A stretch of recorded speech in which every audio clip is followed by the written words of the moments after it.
interesting opinion piece in the New Zealand Herald by Simon Wilson about a speech Christopher Luxon made in the weekend that was headlined, the trouble with gangs, our solution. In fact, I saw it pop up on my phone. It was like, massive announcement coming about how we're going to fight the gangs when we're the government. And I'm expanding a little bit more because it was a very short heading, but that's sort of the vibe of what it was. And the opinion piece that Simon has written talks a little bit about how he spent 20 minutes trying to explain to journalists what he really meant in his speech. Because the headline was about being tough on gangs, but he also talked about the evils of co-governance, the value of social investment, and the way spending and bureaucrats make everything worse. So the journalists there were like, what's this got to do with gangs? So it was probably a headline, Labor's terrible, we're going to do better with gangs, and here's all the other reasons they're terrible, and give the list of them.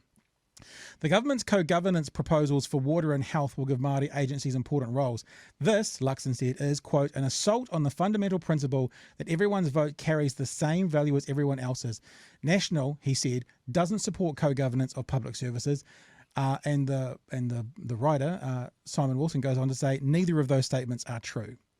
Perhaps Luxon has not read last month's column in the online magazine E Tangata by National Minister for Treaty Settlements, Chris Finlayson. So let's have a look what Chris Finlayson said. First of all, Chris Finlayson made a point that he agrees with Ronald Reagan. And Ronald Reagan's point was government is the problem. So I'm going to say the word this in a minute. I think this is the word this. This. And when I say this in this statement from Christopher Finlayson, it's government is the problem. Christopher Finlayson wrote as a part of that piece, if you apply this to the history of our land, the question becomes, why should the state be the one to control everything? Why can't there be principles of sharing power? So that's Chris Finlayson contradicting Christopher Luxon. Well, he's not in Parliament anymore. Well, Yvonne Tahana, who was at the press conference with Christopher Luxon, asked Luxon about this. He said it was fine because treaty settlements were different.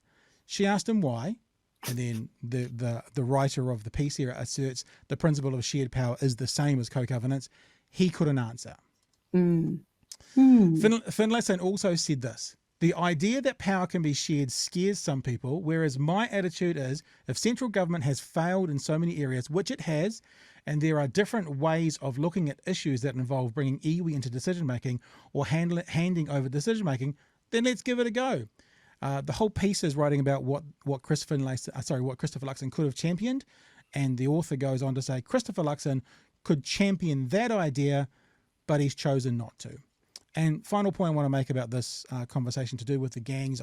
We've heard this all before. Let's ban gang patches. Let's do this. Let's do that. And that means, bowling clubs. What's a bowling club versus a gang? That's just all stupid policy to get headlines.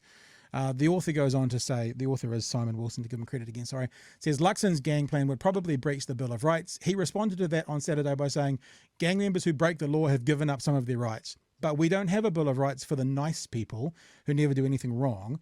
We have it for everyone. We proclaim the rights that belongs to all because that's how we ensure they belong to each one of us. So that was I thought, a very interesting opinion piece by Simon Wilson, the New Zealand Herald. It's behind the paywall. So I get the paywall, so you don't have to. No, you should go and get the paywall. It's a good price. I contribute. Penny, probably the first of it you've heard. Let's have your thoughts. I think that Chris Finlayson was an incredibly effective National Party minister in his dealings with treaty settlements. Like I don't know why, he just didn't strike me as somebody who was going to, but he just got in there and settled heaps of stuff and actually knows a lot more about this than Christopher Luxon ever will. So even though he's not actually in Parliament anymore, he is the perfect person to listen to. And Chester Borrows, who was the Minister of Police, and I think was the local member in Whanganui when they banned gang patches there, and it made shit all difference. And he's come out as a former National Minister for the police and said this won't work as well. So it's just pure dick swinging. It's just trying to grab those headlines, trying to say, oh, we're so tough on crime. And it's just not going to do anything. And it's just so tedious. Yeah, and exactly. How do you define a gang? What are you going to do? Anyway. I would listen to Chris Finlayson, absolutely. In fact, this morning on breakfast, there was an interview with the Taupo mayor, and I think it's in Turangi, and they have signed a co-governance, like it's the first of its kind with a council, I think, a co-governance situation around land that was stolen. And it was just really informative and interesting and just really lovely to see a council who is so often characterized as being, backwards. And you think about what happened in New Plymouth, even though it's changed in New Plymouth as well now, but when they first tried to bring in Māori wards. Anyway, it was just lovely to see an example of co-governance happening with equal respect and enthusiasm. So, it can happen. It's not just all the fear-mongering. It is happening around the country. When I last looked at this, I got educated on something that's happening up in Christchurch as well. Tiwai Hora co-governance arrangement. The Tiwai Hora co-governance arrangement was signed in 2012.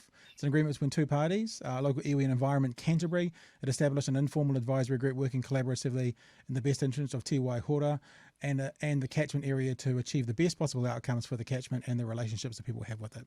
So it is happening around various places on an individual level. Yeah, and Three Waters, I'm like, bring it on. We're not managing, people. It is not being managed. And it's like, who has traditionally fucked the water supply? Oh, would it be the big corporates who are, the traditional sort of corporation types, or the indigenous people that lived off it for a few centuries before we turned up? It's like, I know which ones I trust to actually look after the quality of the water so that people don't die when they drink it more than some other people. So let's all come together and actually save the fucking environment that we have rather than ruin it. I'll tell you, in my opinion, the Three Waters thing will fall over who owns the pipes, because the one point that's being made is, and I read about it from the Whangarei Mayor, that they're being offered $133 million to purchase the rights or whatever it is, and there's between $600 million and $1.2 billion worth of assets to the council in that gear. So they're saying, well, the councils are saying, if we want to borrow against it, we've got $600 million we can borrow against to take $133 million there. That's where that once that's sorted out, once they finalise it, and look, I think having a four big groups to do it will be better as well. I think it'll be a better way of administering it. But that's the one hurdle to say to ratepayers around the country, you guys have built this up for so long, even if it's crumbling, it still has an asset value. Does your local council get credit for that asset value if you're going to sell it? I mean, if you sold your house, you get the price of the house for it. Person would own it.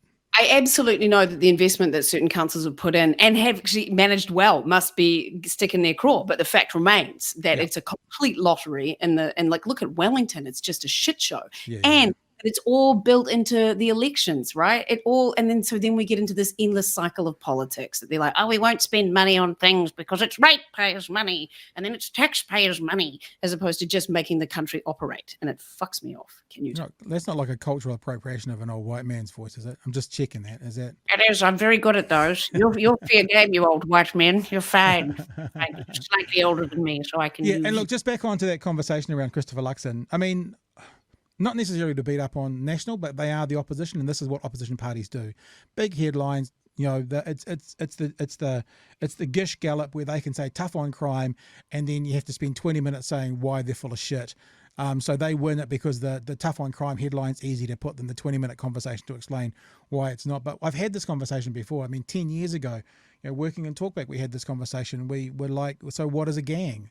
That's the first question. What is a gang that you're going to ban? What is it? And that's where it fell over 15 years ago with whoever the National Party was then, probably Don Brash. And it doesn't go anywhere. So don't believe the hype. It is a sequel.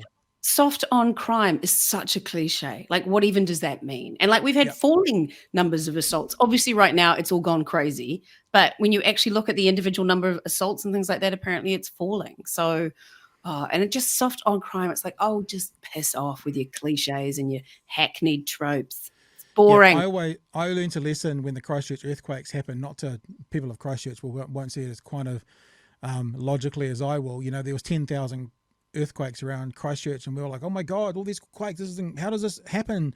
But then as soon as you look at the world, where there's 1.3 million earthquakes around the world a year, that 10,000 doesn't quite seem so impressive to how many earthquakes there were. So there wasn't a spike in earthquakes around the world.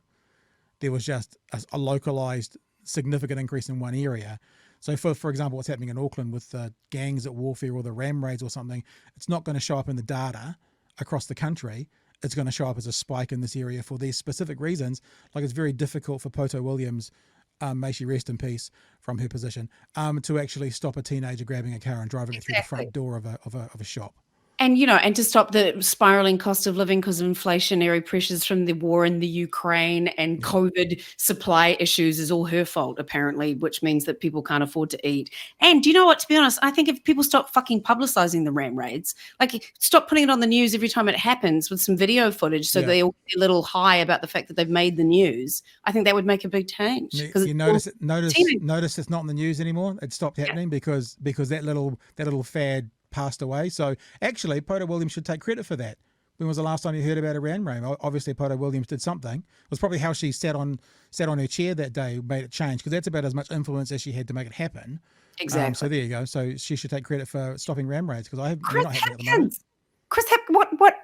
When does the man sleep? I like somebody called him Chris Fix Things. Chris Fix Things.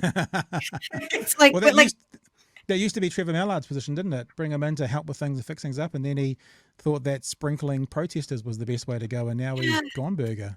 I feel sorry I'm just like, that was ill-advised, but for fuck's sake, it's been a 35-year career that you're all pissing all over like he's some idiot. It's ridiculous. Go and be a bloody lovely diplomat and enjoy it. Yeah. Get out of that. Somewhere in the Pacific Islands or Switzerland or something like that would be dope.